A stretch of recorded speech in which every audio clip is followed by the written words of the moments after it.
like actually. Can we start? Oh, you're on. Yeah, I have to see myself before I can start. Here we are back to seeing ourselves again. We had this problem last time. Like, I want to see myself, man, before I can start talking. Welcome, everybody. Welcome back to Survived, a podcast for first responders brought to you by Survive First Foundation. Sitting here with our sponsor and good friends at Dirty Ore. Of course, they brought us treats tonight, so we're going to let them jump right in and tell us what they got for us, and then we'll dive right into the show.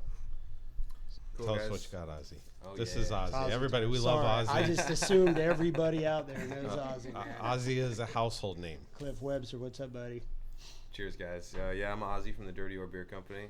Thank you guys for tuning in and having us. Tonight, what we have, the three fine gentleman, young lady next to me is the Lazy Dukes. They're drinking the sour. It's our new watermelon guava sour ale, kettle sour. Super refreshing for a hot summer day, and I don't know, what do you guys think about it? It's like Jessica Simpson pre-Nick Lachey, like Lazy Dukes, kind of working in my mouth right now. It's awesome. I don't know if I want to talk about Jessica Dukes or Jessica Simpson in my mouth. That's a thought I had, but I wasn't going to say nothing. What is... So that sums it up. I think that's going to be our on the menu from now on. We'll play that back. We got it. Perfect. Changing it to Jessica Dukes. Yep. Jessica Dukes. Yeah. Oh my gosh. I love it. And then you can also, we coined the phrase the best little ore house, the Dirty Ore, right there in Cocoa, right on 520. Listen, I was there last week with my wife. Always a great atmosphere. We couldn't say thank you enough for all the things that you do for us. The beer's great. The people are great. And you can see, just hearing Ozzy's voice, you're so comforted just to have him here with us. So I love it there, man. Yeah, we have a great time. We enjoy it. Our whole principle is, we want to, whenever you come, we want you to have a good time and feel like family. It's a family neighborhood brewery bar that, just keeps on giving. And that's our main goal in life, is to keep giving back to the community and also cranking great beer. That's right. Heck yeah. Paul, I'm looking at Paul. He's hiding in the back. Bring Paul. Man, come on, show your face. There he is. Paul's one of the owners. He's our guy. One of the things I like about it is that every time I go in there, there's a dog in there. And not like a big dog. Like the last time I went there was like a Great Dane or something crazy in there, like a little mini horse. But I like that. That's a nice personal factor. So Cocoa Village has done a great job at welcoming animals, and the Dirty Ore actually broke ground to be the first beer company in Cocoa Village. And as you see, a lot of people are going to start to follow suit. You'll see more microbreweries around. I know there's some other ones coming in. But if you want to taste great beer, if you want a great atmosphere, stop in the Dirty Ore. They are the groundbreakers. They've paved the way for everybody to come and have a good time. And you're not going to miss out. You're not going to ever walk out of there not having a great time. You guys got the awning up. I saw that on social media. Yep. Yeah. Mark and I just lit it yesterday, put lights around the perimeter. Cool. It's awesome. All right, we'll have to break it in this weekend. Yeah, absolutely. Anniversary party this weekend, Sunday. Yeah, on Sunday they have their 2-year anniversary party, second-year anniversary party. So come on out and enjoy. We'll be there. 2 years of great beer and great fun. Look, Jesse's clapping. He's so excited. I'm going to. We love it. Bring it on. We love it. All right. Excellent. Thank you. I'm going to step over here and finish my beer. Thank you, guys. Thank you so much. So anyway, let's kick this off. When I left off the last time, I was taking off for Denver, do the walk across Colorado. I only made it through Denver in the week. We were pretty busy there. That was a great trip, and thanks to our sponsors who took care of that was obviously the Dirty Ore, Chateau Recovery, and Biosound Technologies. They paved the way for us to go out there and spread the word through Denver, Colorado. It was pretty neat. We had a good team. Actually had a flight medic from Colorado hang out with us and do the walk. Her name was Janine, and her friend Jason, who was a pilot as well from California. You walked right in and you met with some incredible people right there in Colorado. Tell us some of the conversations you got to have. As soon as I got there, we met with the mayor and the police chief and the fire chief, and we had a nice long discussion. Talked about what's going on with police agencies and how they could better serve their guys. You also took it one better. You actually talked to the union representation there also. FOP. Let me tell you, Yeah, I was going to get to that. So I met with the FOP. I spent a few days with them doing a couple different things, and they are very strong out there in Colorado. And the programs that they have in place for their first responders are incredible. It was really the highlight for me. And Denver's a cool place. We got to party in Denver. Ozzy was there too, but he's on a different mission. It was really, really cool. But, man, the programs and the effort that they have is something I want to share with other police agencies out here in the U.S. And they can learn a lot from these guys. I mean, to have a program in place, from clinicians, on the therapy side, all the way to connections of putting somebody in some more of a long-term type of treatment. But so you're not just you're not just addressing the chiefs and the people that are in the agencies, but even to go further in support with the unions and everybody else to make sure that those first responders are getting what they need and moving forward from this point on to engage the whole group of people. The whole support group is, I guess, what we're really starting to see the movement of. Every time you travel, you get a new group of influence, right? Yeah, absolutely. Well, and Chris, I think it was fantastic. The office of Mayor Michael Hancock, his staff behind the scenes was huge in putting everything together and bringing everyone together. So his support for Denver and the community and all of the first responders, I think that's so important that such a member of the community like the mayor really came out and sat and spoke with us and showed his support for his first responders. So that was incredible. Thank you to all of them. Awesome. So the last time, you just want to jump into this? I wasn't paying attention. That's the recurring so typical. thing here. So I lost focus. That's why he's in the middle today. yeah, we got to keep him focused this time, right on the big yellow mic. So the last time we spoke, it was actually, how do you decide what to talk about, especially with an audience of first responders, everybody that wants to support us? One of the things that I know Karen followed up on a post on the Survive First Facebook page, and if you're, hopefully you're following along with us live, and you can always see the walk that Doug is doing and a lot of great people tuning into that. She followed up on how you can help first responders as not being a first responder and other things like that. I know Ron Bove the last time we met and did this podcast, he had a great question, and we were able to follow up from that. But the conversation that Doug and I were having, and I'll just kind of preface this of where I came from. So prior to being a first responder, I worked for a really large logistical company, and that led me to working a ton of hours a week. At that time, I had one little girl, Addison, my oldest daughter, and I was working 75 to 80 hours a week. I came home early one night, and she was like, "Daddy, how come you never come home?" And that escalated into something, and I had to really reflect on myself, like what mattered the most to me, as far as was it work or was it family? And we had to work in order to have all of those things that we have, physical things. And then I ended up leaving that company. So I sat around on the couch for a couple months, and then we turned into, my wife and I were talking, and she goes, "What do you want to be? What are you going to do?" And I was like, "I don't know." She was like, "Well, why don't you go to the police academy? You had talked about being a cop." And I was like, "Oh yeah, sure. Why not?" And not knowing everything that I know now, I signed up and I went through the police academy, and it was really important that I had all that time with my family.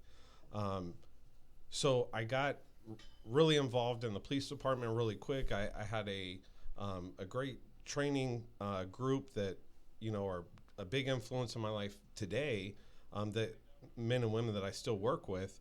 And I remember going solo patrol. So I had just come out of field training.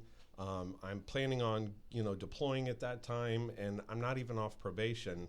And I get dispatched with another officer. And what that looked like for me was, it was a gun call. Well, and I was 100% prepared. I had been trained. I had the information and knowledge that I needed. And when I pulled up and I got out of the car, there's this +1 rule in law enforcement. And the +1 is where there's one bad guy, there's two. Where there's one gun, there's two guns. So when I get out on the street, I'm faced with a description matching, and I was told one person, but there were two there, and the description kind of matched both of them. So I get out, and all I know is that there's a gun involved somehow. So as I address these two guys on the street, one of them started taking up a fighting stance. And so I had to challenge that person. And as my adrenaline dumped, what happened was I can remember yelling out like loud, clear verbal commands. And I'm thinking like that everything had slowed down. And I'm thinking to myself, why is this person going to make me kill him? He's taking up a fighting stance behind a big pole. And I have to take the slack out of the trigger. And I'm thinking to myself, if he would just comply, I wouldn't have to go through this. I'm going to have to stop what I'm doing after this. This is going to be, a detriment to the city, to everything that's happening, and I might not be able to finish my career. Why is he going to make me kill him? Well, at the end of that call, I find out that person was 11 years old. It was an 11-year-old male. And I thought to myself, wow, this is so crazy that I left work at a bigger company making significantly more money. And not that that's, what I'm saying here. Don't get me mixed up. I'm happy with being an officer, and I accept the pay, and I choose to do that. But I had to make a choice whether I was willing to take a life, and then finding out that life was a child. And so after that was all said and done, and that adrenaline was coming down, I had to think to myself, wow, I gave up work that I was leaving my family for every single day. And I was spending 75 to 80 hours a week away from them, to kissing them before I left to go to work today. And I have to make the choice whether I'm going to pull the trigger to come home to my family and take a life from another family. So I was willing to give up, and ultimately what it boils down to is I was willing to give up my life for another family, right? I was willing to, and we go to work, and we respond so fast, and we never stop to think, well, today could be the last day, this could be it. And I didn't want to do it. Like I choose to be here, but at the end of the day, I still want to choose my family, but I'm willing to give my life for another family that I don't even know. And this is where Doug came out with it, and he could tell his story about his 11-year-old that altered his life forever. But where is work more important than the family? And I think that's where we start the conversation. Is I was willing to leave work 75, 80 hours a week to come to work 10 hours a day, and now I have to choose my family or somebody else's. And that's a really big impact, and that influences our decision-making process. And then why do we police? Why do we run into the fire? Why do we run into all of that stuff? And who's more important? Like where is the dividing line of family and work, and whose family? Is it my family, my family that I married my wife? Now we have 3 beautiful daughters, and I can't think every day that I hug my family and kiss them goodbye. It's like that, always that weird feeling like, is today the day? And I don't feel like that I'm going to be killed every single day of my life. Don't get me wrong, but Did you forget where you work? well, and that's true. I mean, we have to have our barriers up, and what are we going to do to make it home? And that's, that starts to change the thought process of what's important, and how important is your family, and what are you willing to do to protect that, to protect your family at home. And I was thinking about it on the ride here, like, so what makes me successful? Like, it's my support system, my wife, my kids, the people that I'm surrounded by, and we're able to talk about these things. And these aren't normally things that we share with everybody else. In the police community, we talk to each other really well, and we work through these things, but it doesn't really matter, because we're going to move on to the next call, and we're going to take that call really quick. So how do we decide together, like, is my family more important? Is my job more important? How do we balance that out? And I'll let you jump right in. I mean, if that's kind of a really big thought there. You have first responders all over the world, amazingly professional people. The rhetoric gets it wrong, where it's not a lot of bad cops. It's not a lot of bad firefighters. It's a very, very small percentage, and there's no law enforcement officer or agency that condones any bad behavior. We just want to make it home, and there's no better way to make that more clear than to say we're just trying to get home with you. You know, we're willing to sacrifice us and our families for your family, and we want you to know that playing field that we come from. Yeah, that's a hard one to flip to the other side. So can y'all still hear me? Yeah, you're good. All right. So you know, I'll give it to you from a different aspect. So, you know, obviously Chris and I are both come from the same gene pool. We're both, you know, highly trained SWAT guys, the whole 9 yards. And so when I don't know what I was doing. I don't know if I was on patrol or whatever, but I was in a marked cop car, and some truck started driving through the hood, reckless, cutting through yards, trying to run people over. And That's a moment that changed your life. I mean, that changed your back. It just changed everything. Anyway, this car, man, I get behind this car. Bobby Rama was with me, and we were chasing this car. He was in his car, I was in mine. He had a video camera, I didn't. And the truck ended up wrecking, spinning out. And of course, you know me, man. I jumped out of the car like, oh, hell yeah, he's going to run. I'm going to burn this dude. And when he says burn, he means he's going to catch him. He's going to run him down. Like, this is White Lightning right here. He's super Yeah, that's fast. a running term. Right. If you don't know, I'm sorry, Right, man. That's right. a running term. I Right. wasn't going to, like, light him Don't on run. fire, although now that I'm retired, I might think twice. But anyway, I got out of my car, man, and he fired that thing back up, and he spun out right in the intersection, and he came straight at me. And I'm looking at him like, man, is this guy really going to try to run me over? And the sun was behind me, reflecting off the glass, and all I could see was the steering wheel. Yeah. And I had my gun pointing. I saw the steering wheel, and I go, okay, I'm just going to light that steering wheel up because this dude's coming straight for me.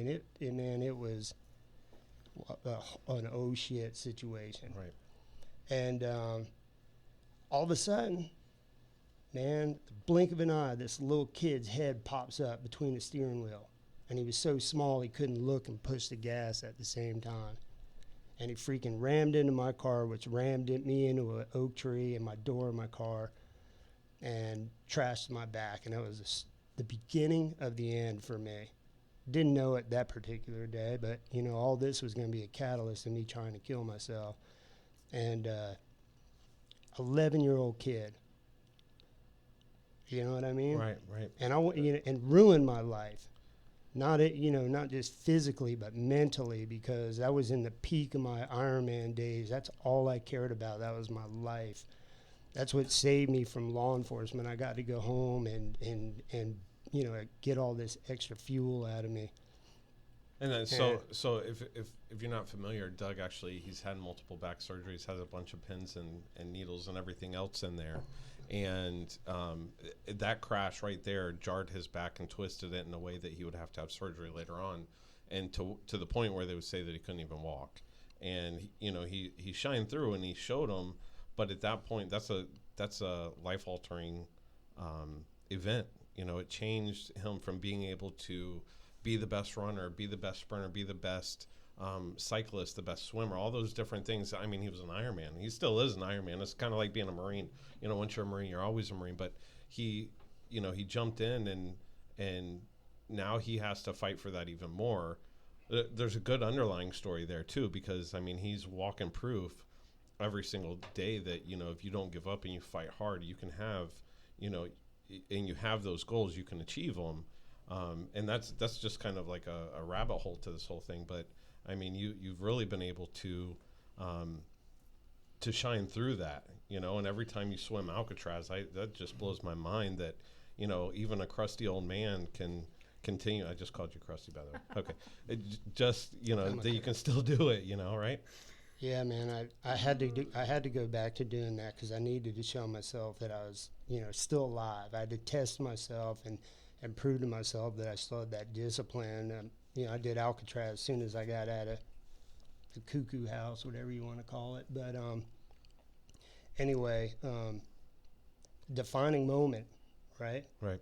In that, changed my life, changed my attitude, changed the way I thought of people, changed the way I did business. And I was always a gung-ho guy. Like, Right. you're sitting there, you know, it's the difference. We're alike, but we're, you Right. know, not alike. You're like, man, is this guy going to make me shoot him? And you know how I was. Right. Come on out. Let's party, man. I want Right. to see how good you are because I know I can get you. And I had that gung-ho, you know, attitude my whole life in everything I did, and it changed at that moment. And then what took place was, and here's where the topic comes into play. I know you're chomping at the bit, aren't you, baby? What happened was, when I got away from my life, you know, we talked about that. You got to live a life outside your job, outside your law enforcement career. And when I couldn't do that no more, the only thing I had was my job, and I think it consumed me. But I also was that guy that went to work every day, and if there was a bad guy on the loose that nobody could find, man, you know what was going down. I was going to spend every flipping moment of the day. I was going to go home at night and dwell on it, that I had to catch this guy. And it was a dope dealer. I was going to find my way to pop him and put him in jail. And that was the way I was in triathlon and soccer. Right. You know, I mean, my discipline, you guys know it, man. I would work 10, 12-hour days, and I would run and swim and bike every day. And, you know, I was putting major league miles in. And when that ended, I think I never even thought about this before Karen's going to chime in. I think that I took that athlete and turned it into my work ethic. And what happened at that point was my work ethic became my life, because I didn't have that athlete in me no more. I didn't have that extracurricular. I came to work and I was consumed in it. And, you know, my poor family, my kids, you know, like, I didn't come home anymore and Right. and communicate. I didn't come home, you know, and I came home, smoked cigars, drank, ate dinner, went to bed, got up, did it again, you Right. know? And unfortunately for me and my family, that's just the way it was. I don't know, you know, once Karen came in, you know, she kind of changed my life, obviously, for the better, and changed the way we did business in our house.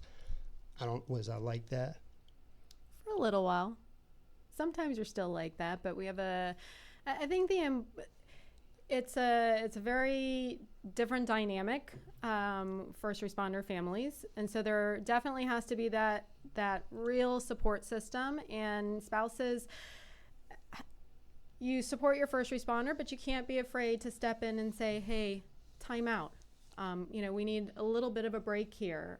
You know, you need to refocus, because it becomes very unhealthy when you just put everything, and this is with any career, it becomes extremely unhealthy when you put everything that you have into your career, and you push aside really the things that matter most, the people that love you the most, that care for you the most, whether it's family, friends, that support system. So yeah, a little bit, but you've gotten much better.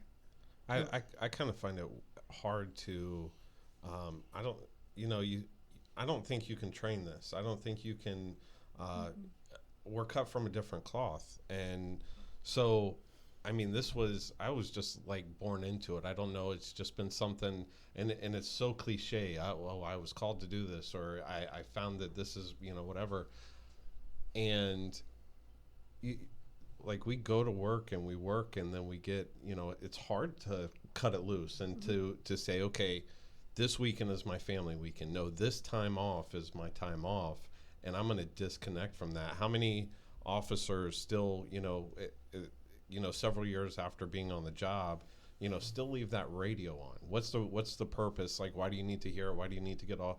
How do you disconnect? What are you doing to have a life outside of law enforcement, to have a life outside of being a firefighter, to have a life outside of what your job is right now? And when are you going to stop and say, okay, I can only make so much money. I've contributed as much as I can to this cause today, or this week, or this month, that I need to shut this down, and I need to take some time for myself. It's not easy. I'm not saying that that's easy.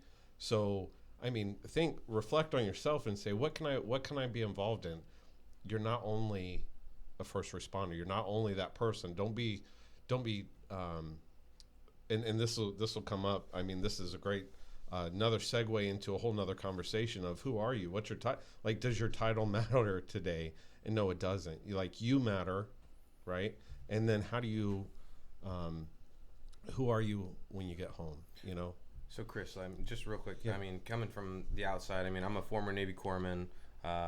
You know, done all that and whatnot. I've obviously never experienced what you guys have experienced, but I hold you in the highest regard as a leader of the community, and you know, a member of everything. You're just a rock star, and your attitude and everything. But so looking as you know from that perspective, how is it that you cope? I know you've said a few things, but like, how are you such a rock star and maintain that every day and are such an influence to the community? Well, he drinks a lot. He doesn't. So I'm actually going to smile because it's never hard to it's never Adderall. easy. It's never easy to receive praise. He's And so I humble think too. I thank you for those kind words because that really is kind. And it, you know, I can't honestly, you know, I failed more than I've thrived, more than I've succeeded. And you know, the person that's always there with me is my spouse. And I can't, you know, Sucking up. well, Here it but it's comes. true. You know, He's so late for dinner. in the military, we called it a battle buddy. Like you have your battle buddy, you have your partner. You know, in law enforcement, I mean, one of my battle buddies that was on that call with me that day, he's on the sideline right now, and we think about him tremendously. We would love to see him more involved. We would love to hear from him. There's a ton of cops every single day that say, "Hey, have you talked to this guy?" And if you're listening, I think you need to pick up the phone and you need to re-engage, Jacob. And that's all I'm going to say. However, but I have someone that I can speak openly and freely to and express myself, and there's no judgment there. Now, if she judges me, Crystal, if she judges me, she never lets me know. And basically, she's always there to bounce something off of. And sometimes she is very hard set on, no, you just have to go. You have to get away from this. You don't need to answer the phone. We're all replaceable. We have to remember that we're all replaceable. And if we're not healthy, and when I say healthy, that means so many different things. If we're not healthy to ourselves, then we can't be, you know, a guiding light to other people. So disconnecting and shutting it down. Like, so last year my personal theme was no excuses. And I was not willing to give anybody an excuse. I wanted to go out and be great and help people the best that I could. So if you called on me, like, I was willing to show up and I was down for whatever. This year, it's like people first. So I try to put other people before myself, but I still have to remember that self-time is very, very important. And when I say people first, I also mean my family first. So when my daughters call on me, it's okay. I'm going to take the time. They're number one on my list. My wife is number one on my list. But you also have Coco's kids. I mean, I saw the whole Disney trip that you guys did. Yeah, I mean, that's come awesome. on, it's. Man, he's a better man than me. I drove that bus into a lake. No, but I mean, you know, it's hard to balance your time, and what I find is, at the end of the day, I shut it down and I take my personal life very seriously. Leading up to leaving that company before I became a law enforcement officer, one of the first things I had to do when Addison called me out, and I can tell you, folks, I became very emotional after I had kids. The very first time I heard Addison's heartbeat when she was in the womb, I cried like a little girl. Not that girls cry a lot. I think I said that the last time. However, You said that the last so time. that's all I know. All They I do know is cry a girls. lot. So My wife cries for when everything, man. when I heard the heartbeat, it was a really big deal to me, and it kind of softened my heart. Well, when she called on me and she said, "Daddy, why aren't you coming home?" and I couldn't answer the easy question because I work too much. I walked into the downstairs bathroom and I looked at this mirror and I didn't know who I was looking at. And that's where the change happened.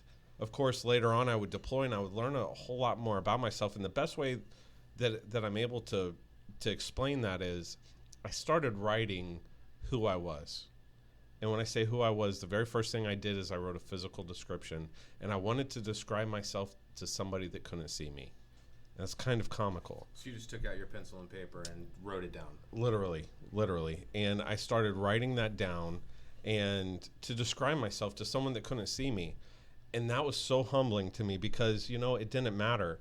If I had to describe myself, like if you don't see me on this Facebook Live, my symmetry's off. The right side of my face kind of droops, and I say that I look deformed, and that's okay to me because that's who I am, right? So my right eye kind of drags. So if you see me taking a picture, I open my eyes really wide, and people say, "Why do you take pictures like that?" And I say, "Because I look chingy-eyed and asleep and high all the time." But so I started describing who I was to this person that was blind, and then I started talking about myself. And really, if you have to describe yourself, who are you? Like that was profound to me at the time when I had all this time and I couldn't escape the silence. I couldn't escape the desert. I couldn't escape the heat. I couldn't, there was no time to get away from everything, from the environment that I was in. That was my escape. And so I began to learn who I was and to describe that to people. And that helped me to know me. And then I could really find out what made me, what helped me to make decisions, what helped me to work through things. And that was the way that I was able to start getting over things. And that ultimately, so that's what I do. Now I spend a lot of time reflecting, every time if you say something to me, like know that I'm going to go and marinate on that. Crystal hates this. My wife hates this, that I got to soak it in, right? I'm like a old steak that's just taking in all those juices, and it's going to be really good on the grill. I'm not really good on the grill, but that, I'm going to take it in and I'm going to marinate and I'm going to turn that around. So when Doug says something to me, I'm like, all right, stop speaking. I'm going to write this down so I can think about it. And literally there's a list of things that we've already talked about in just a short time, and it comes quick. Because I take all that in and I try to regurgitate it and make it, something that I can use. So this is actually, we talk about who am I? So this can actually be an easy question to answer. Who are you? Who am I? I'm a wife. I'm a mother. I'm a daughter. I'm a sister. I'm a friend. Those are the core things. The core things that we are. And beyond that, I'm somebody who is passionate about first responders and mental health. I'm a speech pathologist. But the core. She speaks so clearly. The core, sometimes. I have a lisp, actually. No, I do. I've had it since I was a kid, but you'll never know. Right. Unless I drink too much of this beer. Okay. Then maybe. But that is the core of who we are. Did I ever tell you, man, like, I had to drive to North Carolina or something. Oh. She sang the entire way, like 7 freaking hours, man. That's how she gets me, man. 7 hours. I know the other way that she gets you, and actually there's a little teaser in the front picture of the Survived podcast. There's I know why he's laughing, and you're gonna have to pay me off to. That's a torture, man. Yeah. Like knows every word to every song. She's smart. She's very smart. You're that very ain't lucky. Smart, man. That's crazy. Okay, I'm the crazy one. But really, I mean, if you think about that and you ask yourself who you are, those are really the first things, the first answers that should always come to mind. You're a husband. You're a father, a wife, a brother, a sister. Those are the first things that should come to mind, and then after that, you can't do that when you're a cop. I seen a comment Brian said. I was going to ask him to elaborate. There's some good conversation on there tonight. Conrad knows a karaoke place. The problem is this job consumes you. It just consumes you. You can't. I don't care what anybody says. I don't need no fancy ass PhD to figure this out. You can't do a job like that every day, all day long. And I'm looking at the screen and some old. My old partner Rich popped up, man. That's a heavy hitter. You know what I mean? And you do stuff like that every night. I've been blessed, man. I worked with some radical guys, man, heavy hitters, every night running and gunning. It was awesome.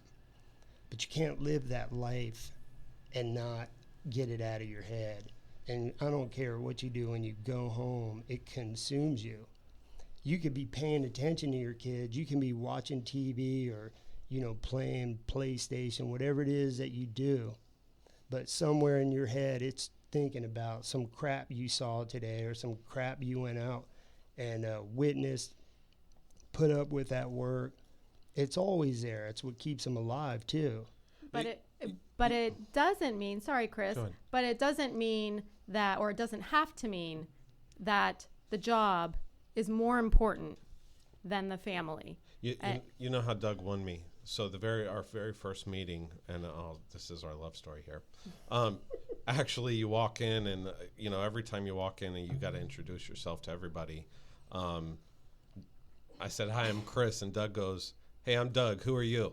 I said, "Wait, I already told you." He said, "No, I don't do that last name bull crap. Who are you?" I said, "I'm Chris." And we hit it off from then. And you've been really good about that is, telling people, okay, don't know me by my last name. Don't know me by my ID number. Don't know me. Know me by me. Yeah, man, I'm just here doing a job. I don't care about all that. Yeah, my parents, I believe that if I'm on your team, I don't care if I like you or not. I'm on your team. Oh yeah, I'm going to respect you. I'm going to treat you like you're supposed to be treated with the utmost respect. And with that being, I'm losing focus because I'm thinking of something. So I'm going to treat you like that. I'm going to, man, I lost my. That's well, all I think not only with that, I can't. I coming from a military background. I was 5 years in the Navy. Obviously, I wasn't a police officer, which I have the utmost respect for you guys. But also just thinking about it too, Doug. Like, you are the man. I just like with Chris, I hold you in the highest freaking regard, dude. And I mean, just the stories that we've had and the experiences that we've had just in the short time that we've known each other. But you are so strong, dude. Like, it's just awesome to know you guys and everything that you've done, and just reach out and tell you thank you, man. No, And, that's important. Thank you. Absolutely. No. Absolutely. It's a lot of support and supporting each other. I know that I'm lucky, I'm blessed that I get that at home, but it's not always easy, and I don't want to sell, a facade either. Like when you're at home, you got to get down to the nitty gritty, and sometimes, your partner, whoever that is, should be free to tell you who you are. And sometimes we're a son of a bitch, and it's not always easy to say and not always easy to receive. But if we hear the message, you got to have someone to keep you in check too, and to pull you away and know when enough is enough. I see, Doug and I, when we're out together, one of us is always on high alert. One of us always has the other one's back. There's always someone watching for us, and we kind of play that back and forth. And then if it gets to a situation or to a point, one of us is going to pull the other one away. All right, let's go. And it's just that simple. Hey, I'm sorry, we're out, and we can, move on. You got to know the signs of the uneasiness. When something's not going the right way, who do you have there to help call the shots for you? You don't always have to call the shots. At the end of the year for me, I like to take a long vacation. And my wife was like, "Really, a long vacation?" I was like, "Yeah." She goes, "This is really nice to have you home for 3 or 4 weeks at a time."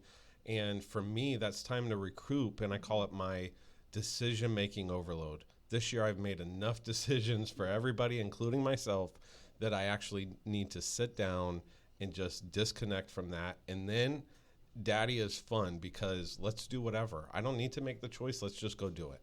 And ask a 3-year-old where you want to eat for dinner or what they want to play, and just go do it. Disconnect. It's hard. No, it's hard. You know why some cops, why they watch stupid TV? Like, I caught myself doing it. I mean, I was watching Urkel. Yeah, it's right? a Seinfeld effect.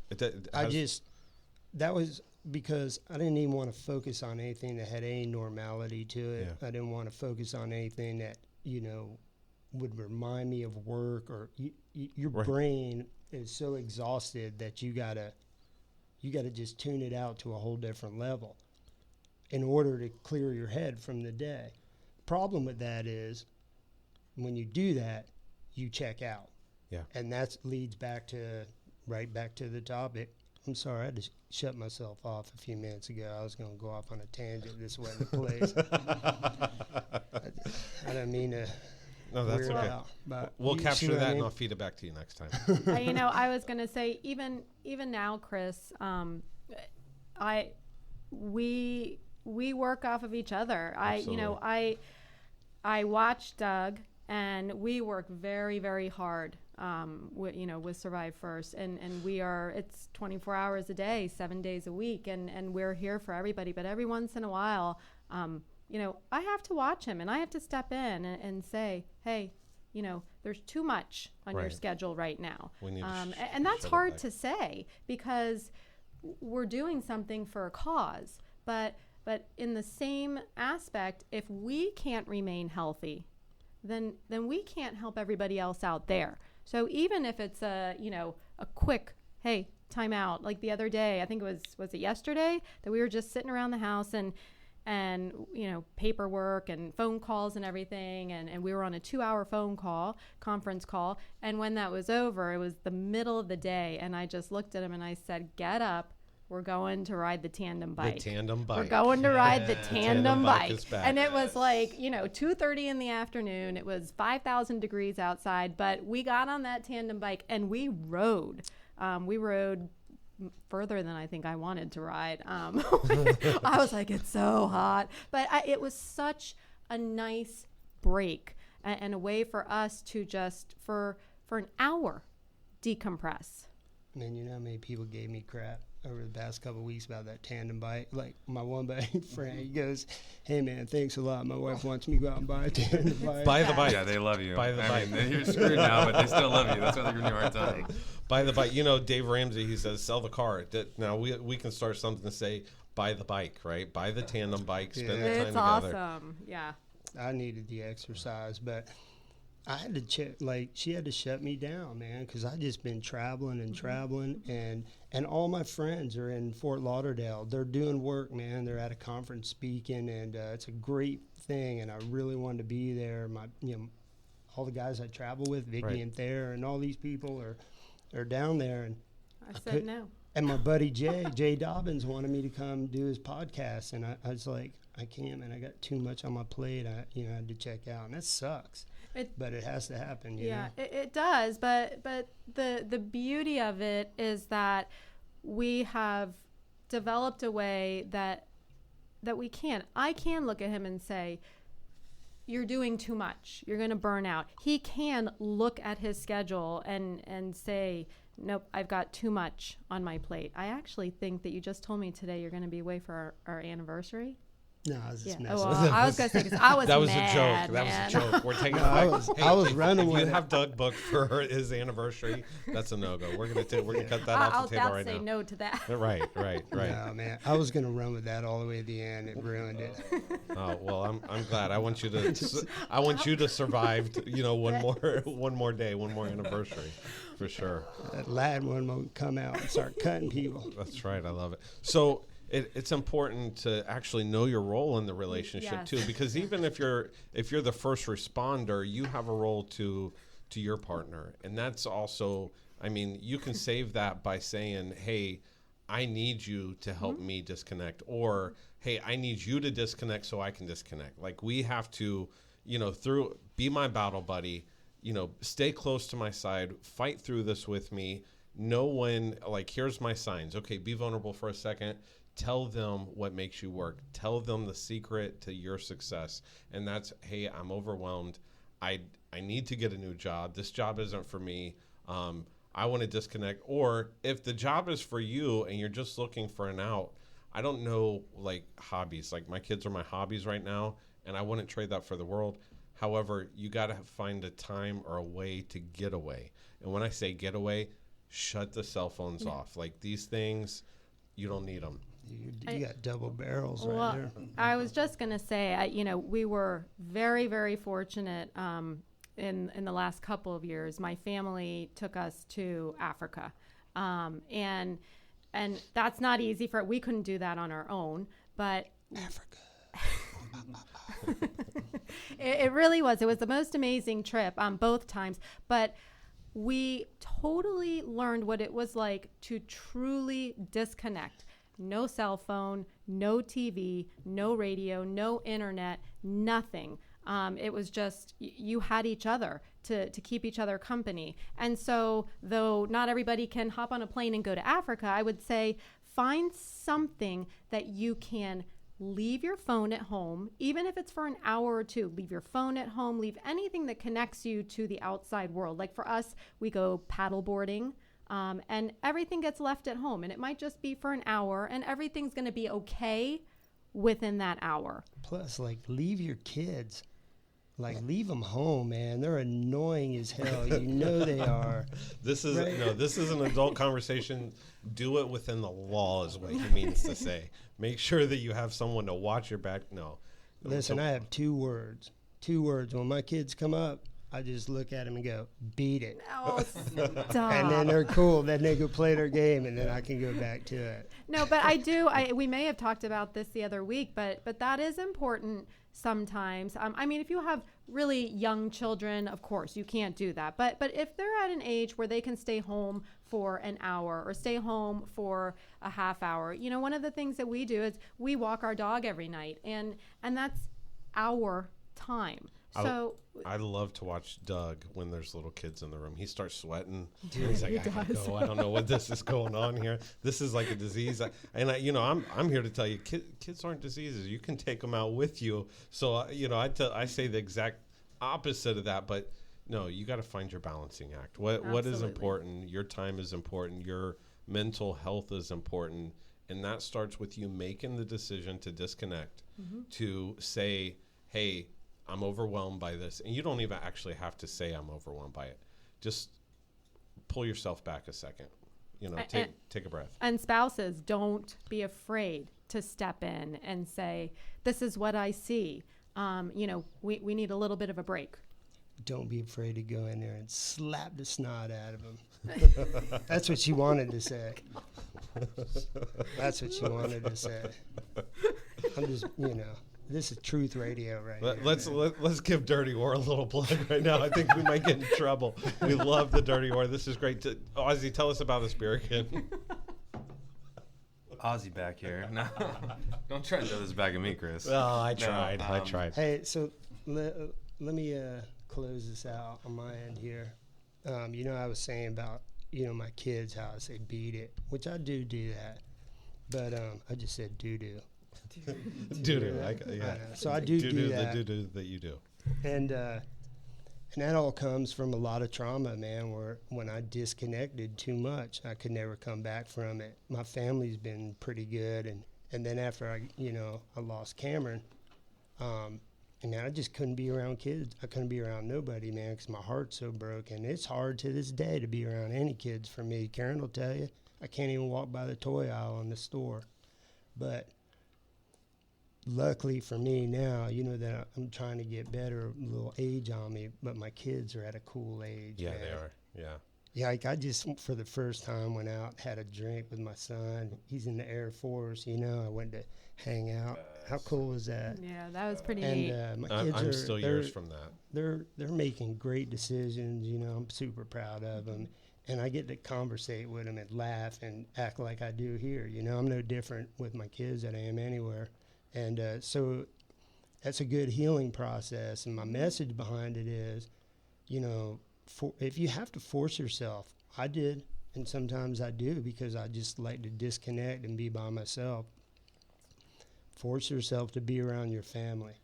It's important in some fashion, and don't get stuck in that rut like I am. I don't even see my own family like my brother and sister and mom. I'm not ready to be around people of that magnitude or at that level yet. But Karen babysits me. You had a little nugget in there that I don't think you realized. You just said, I'm proud of them. And to tell your kids and to tell your friends, and then you as a listener, tell those people that matter, hey, I'm proud of you. That goes a long way. I mean, for your son to hear you say those things, we all want to make somebody happy. Who is that person that we want to make happy at the end of the day? And if it's to you, if you're not happy with yourself, when you look in that mirror, if you can't identify who you are, like I was fat, I was dirty, I didn't know who I had become, and I had to get back to where I knew the person that I looked at in the mirror, and I had to be happy with that person. So like, you can very well give yourself the message of, hey, you're doing great. When you start talking the positive sticks with you. If you don't allow someone to come in and start tearing you back down, don't let that super muscle, that brain take you out of the fight. Tell yourself how good you are doing. Man, I've made it through this week. I made it through this day. I made it through this 5 minutes without being negative. Let me continue to live in that moment and pick myself up. And then, your support group around you, those people that you choose to be around, whether they're good for you or not, you start giving them compliments and saying, hey, I appreciate you. I like you. You're doing great. I'm proud of you. That starts to rub off, and you'll start to see that over and over again. And they start to emulate you. They start to mimic you. Take them out to dinner. You want them to look like you, feed them. Positivity pays off, and there's no future in the past. Oh, there you go. He just coined it all. The Wizard of Oz. I love it. No, I love you guys so much. Thanks. It's so great being able to be a part of this and hang out with you guys. Thank you. We're glad to have you. Two of the greatest freaking guys and the best wife I've ever met. I love it. It's really, really cool, and we're so happy as a part of the Dirty Or to be a part of it. I mean, thank you. I mean, really, I put up with him all the time. How do you feel about those scooters in Colorado, in Denver, Doug? The scooters, Yeah. like they were riding around. Yeah. Yeah, man, they were everywhere. I saw like high fashion people riding on these scooters, and there Like was the a ones in- Comic-Con Vespa. convention Oh, too. no, they're electric scooters. They're everywhere. Yeah. Like the ones we saw in San Francisco. Washington, D.C.? Yeah, like San Francisco, Okay, those. yeah. Cool. And there's all kinds. Now I didn't see no one wheels there though. No, because there's a bunch of slackers in Denver. Where's your one-wheel game at, Denver? If you go to the Dirty Or, you can actually purchase or check out a one wheel, which is awesome. It takes a little bit of getting used to. I've ridden the Segway quite a bit, and I can tell you, you do need a little bit of coordination. Yeah. One-wheel electric skateboards. We have the can't do it. XR and soon-to-be Pints available at the Dirty Or, so if you guys want to come by and, like Chris said, check them out or purchase, we're always there and ready to talk about them. Yeah. Can you try him out? No. Hell no, No, man. there's You get killed on that insurance thing. problems. We can talk about it. Yeah, I mean, you can watch a video. It's really cool. I'm We sitting like here that. thinking, if I rode that thing, I would fall and I would shatter. I Well- don't break, I shatter now. Well, Yeah. the Dirty Or has a run club every Thursday night also, and sometimes we go and we see these guys. They fly by on these one Those wheels. things are fast. And, they high five you. You're like, yeah. And it looks scary though. It's that one-wheel vibe, one-wheel Dirty Or vibe. We're So- just so- family inclusive, all inclusive, baby. Where- Come and see us. So Karen just mentioned you can catch Doug and Karen every once in a while on the Run Club at the Dirty Or on Thursdays. Ooh, let's not get carried Ooh. away with that. Here we go. All It, right. It's been a little while because Okay. we've been so busy, and Okay. really we kind of walk now. But Okay, the walk club because he's getting older, or tandem bike club. Maybe you could start one of those. Doug will be there Yes. for a cold one. That's right. Believe that. Damn, So- man. What happened to me, man? I used to be a baller. You are a baller. What are you talking about? on a tandem bike. You're the man. What are some other places? What are some other things coming up that you can be seeing? Where can people come by, stop by, say, hey, Doug, it's great to see you. We listen. So we actually have a few fundraisers that are coming up that are so important because, of course, we're a nonprofit. So everything we do is because of the funds that people donate to us, or the funds that are raised and donated to us. Like when the Dirty Or had their fundraiser, they donated $2,500 to us from the proceeds of the beer, Thank which you. was Thank you. absolutely amazing. So on October 5th, MFC Motorcycle Club, they're the East Central Florida chapter. They have a poker run that MFC stands for military, firefighters, and cops. Okay. And they have a poker run that will be going on. Last year, we were one of the beneficiaries. This year, we are the sole beneficiary. Exclusive. Wow. Yes, so That's we're incredible. very, very grateful and very excited about it. They are in the process of planning the different stops that they're going to have for the run. It will begin at the is it Azan Shrine Center Yes. down in Melbourne. Yes. And it will start at, sorry guys, start at I think 10:30. So please come out. We'll be posting a lot of stuff on our Facebook page about that. There's an event page, but we would love for you to come out and support. You do not have to ride a motorcycle. You can come in your car, but just come out and have a good time, support a great cause. We also have our 5K that's coming up January 4th, 2020. Our Run for Responders, which the Dirty Oar will be there sponsoring the free beer for one free beer for every finisher. Last year it was an amazing time. So please, we encourage everybody to come out. Can we already sign up for that? Absolutely, yes. And it's still early registration fee of just $25. Where can I sign up at? Run Sign Up.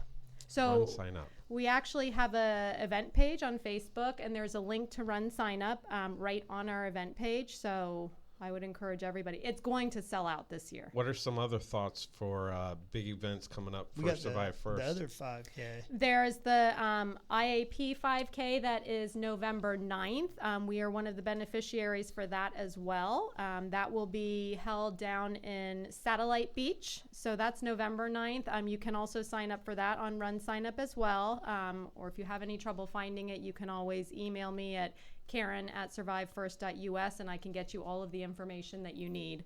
Don't email me. I won't respond. He won't So respond. who wants to see Doug dressed up? Can I let this cat out of the bag yet? What? I don't even know what you're talking about. Dressed up for what?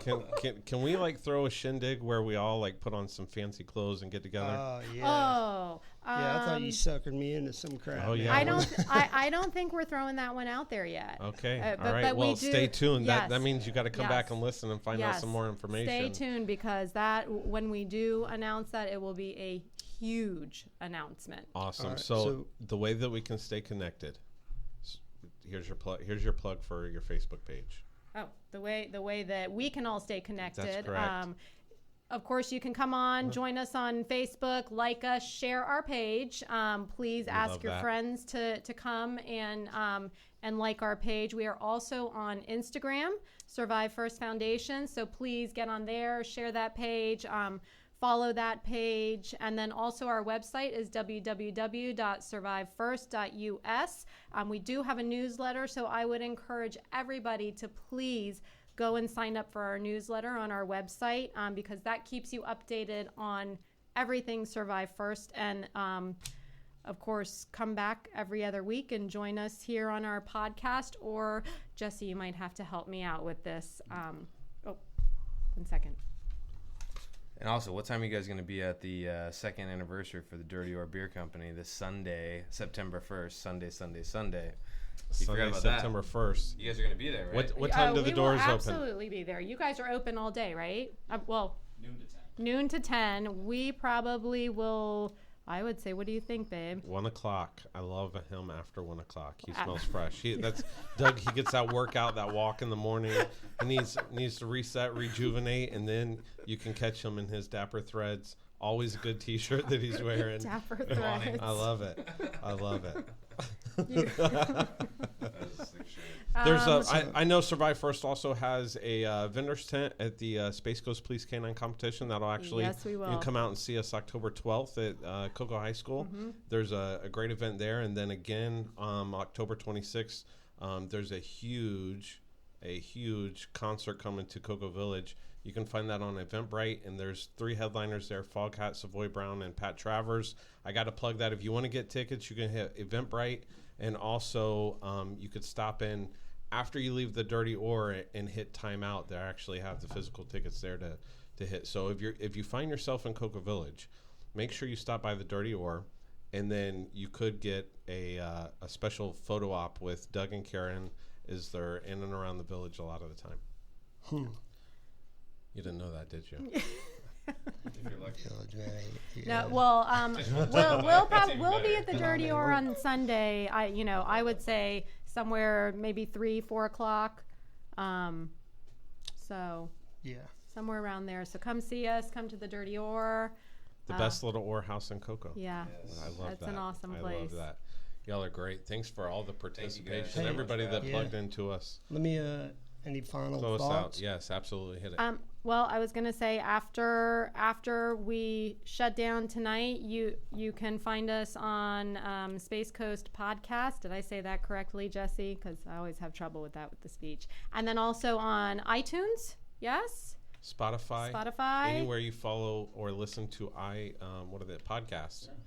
That is why we just made Chris our director of communications. The doc. How about it? Thank you, Chris. We love Hey, you guys. so don't forget, are you closing this out?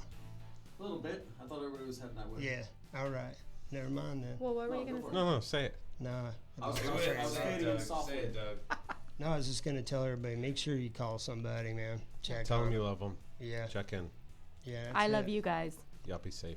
We all love you guys. Thank you from all of us. Karen, Doug, and Chris. You guys are awesome. Love you guys. Thank you. Have a good night, guys.